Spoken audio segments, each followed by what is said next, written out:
Okay, so I lied. Well, no. I didn't actually lie. I just ended up faced with a more fortunate set of circumstances than I expected. Turns out that yes, here we are, Monday, May the 22nd, and you are actually getting an episode of the Mailbag. How about that? Here's basically what happened between now and when I recorded my bulletin. Monday rolled along, and I got something like 6 or 7 packages in the mail.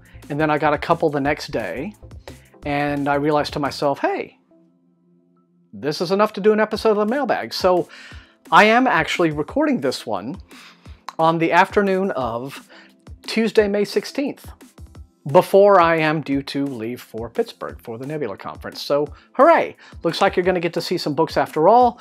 Like I said, there's about, I think, 8 items here, so we're going to go ahead and check them out and see what they are. Now, by the time you guys watch this, if you're watching this Monday morning on the 22nd, odds are I am back from Pittsburgh, but I'm still tucked away in bed, resting up. But otherwise, let's get into it, shall we? Let's have a look. Yeah, and like I said, I'll be looking over to see if there's any footage that I can show you from the weekend, from the trip, and then if there's a vlog to put together, I will do that. But anyway, this first one says it comes from the fine folks at Simon & Schuster. And this is a book by Katie Kahn, it says. It's called Hold Back the Stars. Comes out tomorrow, the 23rd, from Gallery Books. Let's see. Hearkening to Gravity and Arrival. It says, Hold Back the Stars is the story of Karis and Max, a couple who meets after the catastrophic destruction of the Middle East and the United States.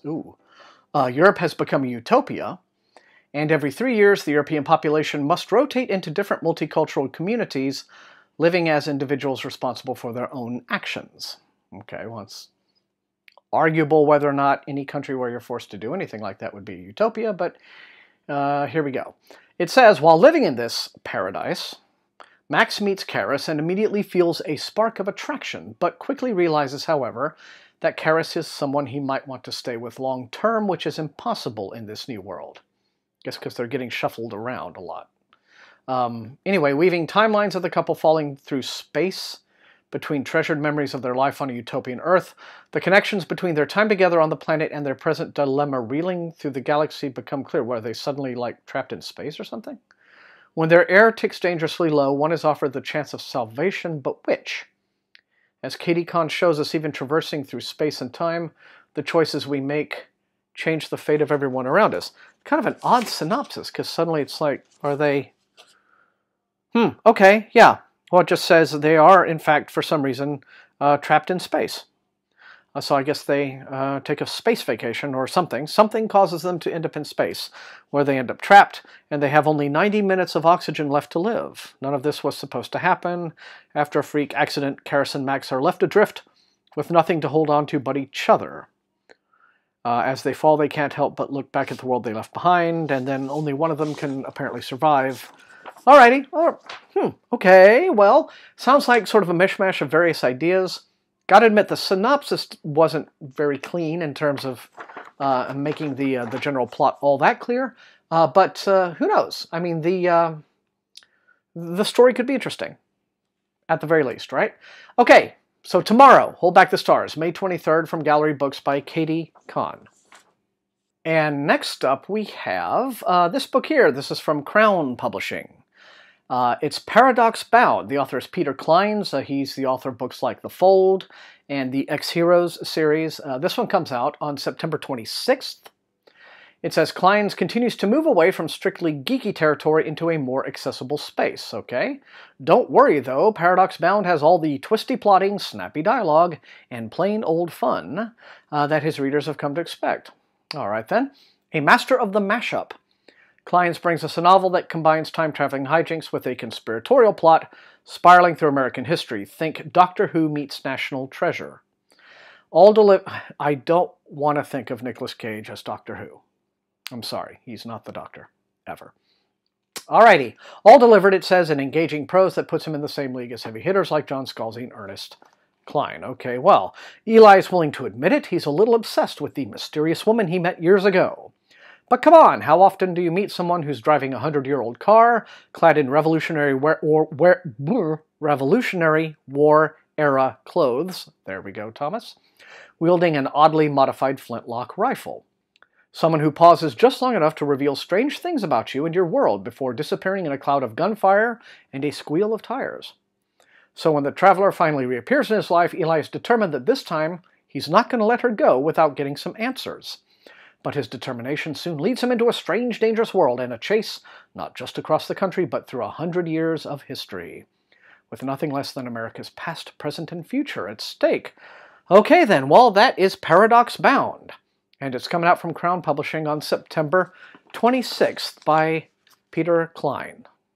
Okay, and this next is a Random Penguin package. And it's called Moonbreaker. This is a new book by Simon R. Green. It's the newest volume in his Secret Histories series, which is sort of like a secret agent urban fantasy long-running series. As you can see, all the titles, or at least this title and all the rest of them, are riffs on James Bond titles, as it were. The hero's named Eddie Drood, ha ha ha, references. And, well, I guess if you're following this series, you know what it's all about, and you know whether or not you enjoy it. But this one is Moonbreaker, and it is a June hardcover title from Ace Books. Okay, and coming up next, we have one of these nice sturdy boxes from Blackstone. I think they've sent a few things before, so let's see what they've got this time. All right then, this is the finished copy. I've gotten an ARC for this, and this is now the finished hardcover copy of Helldivers 2, Ghosts. It says it comes out from Blackstone Publishing on July 18th, which is like 2 whole months away, so it's kind of unusual to get a finished copy this early. But, oh well. Let's see. It's a second installment. I have not seen or read Helldivers 1, so couldn't tell you anything. But there's one review here on this in this sell sheet packet here. Describes it as a cross between Waterworld and Snowpiercer, but with monsters and airships. It says, 10 years ago, Helldiver Xavier X. Rodriguez fell to Earth. Those he left behind went on without him aboard the airship he once called home. Michael Everhart, the boy once known as Tin, has grown into a man and the commander of Helldiver Raptor Team. Well, I guess these are all spoilers for Helldiver 1, aren't they? So, but, well, who cares, right? While Michael dives to help keep the hive in the air, Captain Leon Jordan rules with an iron fist at the helm of the ship, etc., etc. But unrest stirs under his strict leadership as a prophecy of hope sweeps the lower decks. Okay, so they're all trapped in the air on this vessel because the ground level is some post-apocalyptic nightmare world, I guess. Okay. Well then, Nicholas Sainsbury Smith is the author. You know, for all I know, hey, this could be rollicking badass airship action. So I don't mean to devalue it in any way. I just don't know anything about the series up to now. But this comes out, like I said, July the 18th. Helldivers 2, Ghosts. Okay, and this looks like it's one from, what's it? Oh, Little Brown Publishing. That should be interesting. Okay, well, this one does look interesting now. This is a book called Invictus. The author is Ryan Groden. Ryan Groden is a woman. Her previous novel is something called The Walled City, and then she's written a couple before that. It says, this comes out the 26th of September. Invictus. And let's see, blah, blah, blah. Time flies when you're plundering history. Acclaimed author Ryan Groden is a master at blending genres in inventive ways, creating entirely new categories of her own. Etc., etc. Where is it? Here it is. In her forthcoming novel Invictus, Groden pens a heart-stopping adventure in a fast-paced world that defies time and space. Groden's work, including Wolf by Wolf and Blood for Blood, has been building momentum. Invictus is Groden at her absolute best. Making this her breakout novel. Fine.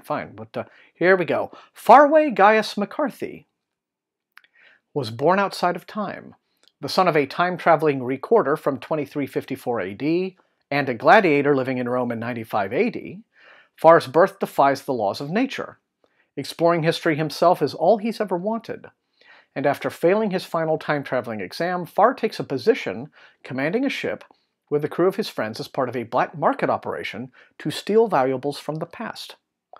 But during a heist on the sinking Titanic, because why not, right? Far meets a mysterious girl who always seems to be one step ahead of him. Armed with knowledge that will bring Far's very existence into question, she will lead Far and his team on a race through time to discover a frightening truth. History is not as steady as it seems. Invictus is a fresh and exceptionally original YA novel that is a page-turning and thought-provoking read filled with humor and heart. Okay. Sounds pretty cool. 9/26/17 is when they say this comes out. Invictus, Little Brown YA title by Ryan Groden. Let me know in the comments.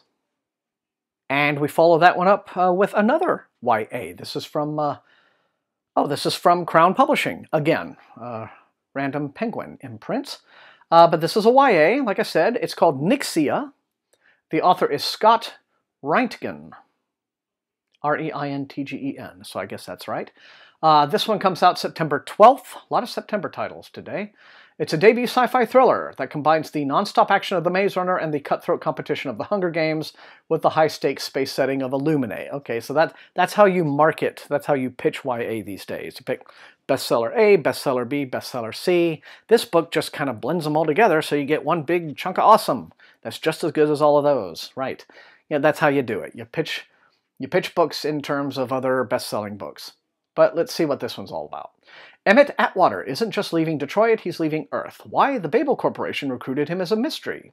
But the number of zeros on their contract has him boarding their lightship and hoping to return to Earth with enough money to take care of his family forever.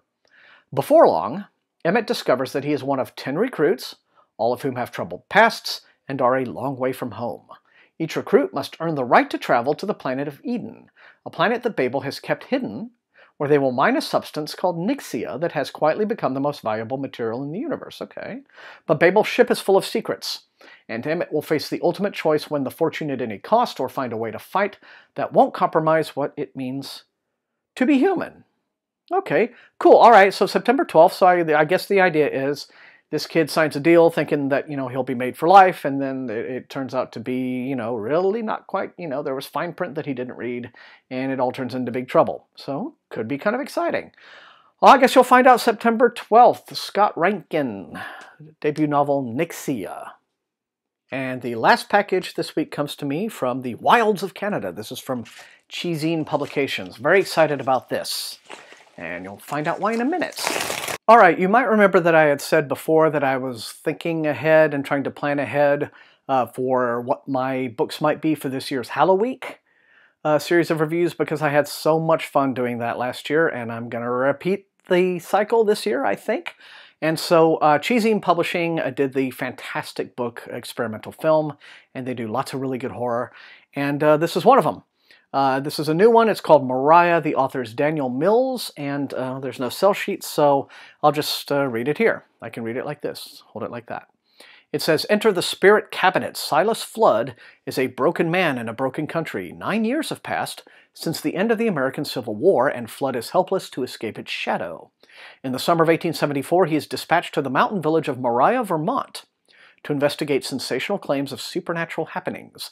There, the brothers Thaddeus and Ambrose Lynch are said to converse with spirits and summon the dead.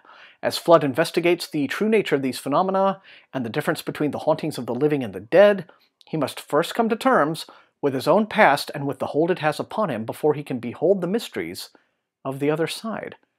That sounds really cool. This photo that they're using on the cover, I think, is a pretty famous Civil War photo. I mean, I've seen this dude, right? I know I've seen him somewhere. It's on the Ken Burns series or wherever. But anyway, Mariah by Daniel Mills from Cheezine Publications is a book that I'm considering for Halloween. Let me know in the comments. And there was one other item in this package. And this one's kind of curious. This is called The Bone Mother, as you see. The author is David Demchuk, and this is an ARC, clearly, or it's Bound Galleys or something. But there's that's the back, right? And there's no sell sheet. And all I have been able to find out in terms of the release of this is that it is sometime in July. But let me see if I can hit the old Internet of Things and find out a little more info about this. Okay, so I was just able to find this review from Publishers Weekly on this, and they give it a starred review, which from Publishers Weekly means they really liked it. That's how they do it at Publishers Weekly. So anyway, it goes on to say, try to hold this and read off-screen at the same time, so it's going to be a bit awkward. This extraordinary debut novel crosses borders and boundaries, stretching across continents and years in a series of interwoven stories and vignettes. Somewhere in the Ukraine, near the Romanian border, there were once 3 villages. There was a factory that made porcelain the color of bleached bone, a river where drowned women beckoned inattentive passers-by, a road where a lonely girl walked and walked, and a church where monsters were kept under an altar. When war comes to the villages, its inhabitants scatter, not just the men, women, and children, but the Drevnie, Strigoi, and Malenki Sprut. I guess all these little folklorish creatures from Russian folklore, all the beautiful and terrible creatures of the old world. And chasing after all of these children of monsters and of gods are the Nichni Politsiye, the night police. Demchuk gracefully pieces together a dark and shining mosaic of a story with unforgettable imagery and elegant evocative prose, they say. These stories read like beautiful and brutal nightmares, sharply disquieting, and are made all the more terrifying by the history in which they're grounded. That's what Publishers Weekly has to say about this. I'm intrigued. So yeah, possible Halloween entry, what do you think? But The Bone Mother is available this July from Cheesing Publications. And there you have it. The mailbag that almost wasn't.